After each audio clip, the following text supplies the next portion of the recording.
What if I told you that for one entire month, every single year, about a quarter of the world's population completely changes the rhythm of their day? They stop eating, they stop drinking from sunrise to sunset.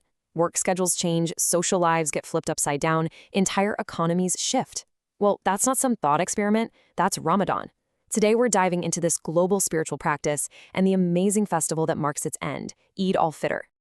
So just how big are we talking here? Well, look at that number, 1.8 billion. To put that in perspective, that's more than the entire population of North and South America combined. And for this many people, Ramadan isn't just a holiday.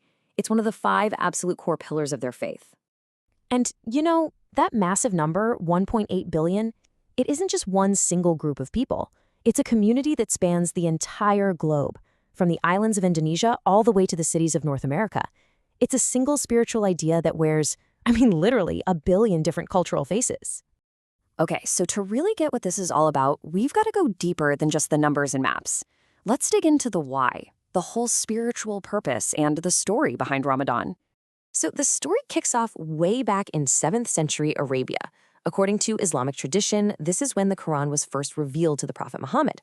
And pretty soon after that, the practice of fasting during this month was set up. From there, it just spread with Islamic civilization across continents. And as we're about to see, it keeps adapting, even today in our world of social media and, global commerce. All right, let's talk about the heart of Ramadan, fasting. It's what most people think of, right? But here's the thing, and this is super important. It is so much more than just not eating or drinking. The actual Arabic word for this is som, and yeah, it's the 4th pillar of Islam. But its goal, it's way deeper than just an empty stomach. It's all about worship, spiritual cleansing, and self-discipline. The physical fast is just the tool, The real work is all happening inside.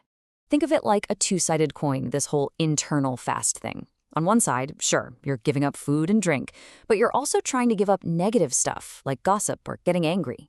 And then you flip it over, and on the other side, you're actively trying to increase the good stuff, more prayer, more charity, more quiet time for yourself. It's basically a month-long spiritual reset button. Okay, so what if fasting is actually bad for you? It's a great question. And a huge misconception is that this is some rigid, break-no-rules kind of thing. But that's not it at all. Compassion is built right into it.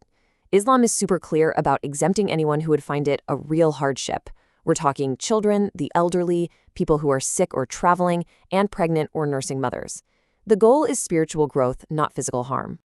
So what does it actually feel like to do this for a whole month? Let's get into the real, tangible effects on a person's mind, body, and spirit.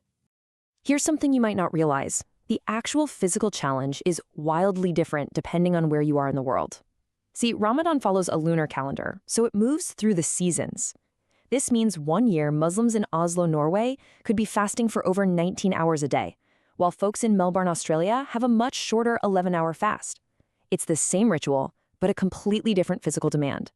And all those physical challenges, they're kind of the point. They're meant to trigger a shift in your head. By disrupting your normal routine, the hunger, the weird sleep patterns, you're changing how you think and feel. The idea is to quiet down your body so you can really tune in to your spirit. A lot of people say they feel more empathetic, more introspective, and just more spiritually aware. Okay, but that brings up a really big question, one a lot of us have.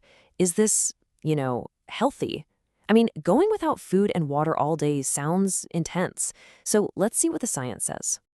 So on one hand, you've got the benefits. The science behind intermittent fasting, which this basically is, points to some pretty real positives. Studies show it can help with managing weight, improving cholesterol, and even lowering risk factors for things like type 2 diabetes. And then, beyond the physical, many people report feeling more optimistic and more connected to their families. But, of course, you have to look at the other side of the coin. There are definitely risks. Headaches, dehydration, messed up sleep, that's all pretty common. And for people with certain health conditions like kidney or heart issues, fasting without talking to a doctor can be genuinely dangerous. The big takeaway here is that it's not for everyone, and your health has to come first, period. But after a whole month of all that discipline and reflection, comes the party. A massive, joyful celebration that literally erupts across the globe. We're talking about Eid al-Fitr, the festival of breaking the fast. So, this incredible celebration is called Eid al-Fitr, and the name literally means Festival of Breaking the Fast. It all kicks off the second the new moon is sighted, signaling the end of Ramadan. It's a time for special prayers, amazing food, and celebrating together for up to 3 days. And just like the fast itself is different everywhere, the way people celebrate Eid is this amazing mix of local cultures. The feeling is the same: joy, gratitude, but how they show it, totally diverse. So let's take a quick virtual trip and see for ourselves. For instance, in Turkey, they call it the Festival of Sweets. Think of kids going door to door for treats, kind of like Halloween, but with baklava. Then you jump over to Indonesia, and you might get swept up in these incredible drum parades at night. And in many parts of the Middle East, kids can't wait to get Eid, which are gifts of money from their older relatives. Same holiday, but so many rich, unique ways to celebrate it. So all of this makes you wonder, right? How does a ritual that's 1,400 years old not just survive, but actually thrive in our crazy, hyper-modern digital world? Let's take a look at how it continues to adapt. And you really do see it everywhere you look. In the workplace, more and more companies are offering flexible hours. Huge global brands like Nike and Coca-Cola launch special ad campaigns. You see headlines about superstar athletes like Mohamed Salah fasting while competing at the highest level. And social media just becomes this massive digital gathering place, connecting people across borders with shared hashtags and a real sense of community. You know, this quote really hits the nail on the head. It perfectly captures why Ramadan feels so relevant right now. Our world is all about more, now faster, right? Constant consumption, nonstop speed. And Ramadan just steps in and offers a total counter-narrative. It's all about restraint, patience, and deep reflection.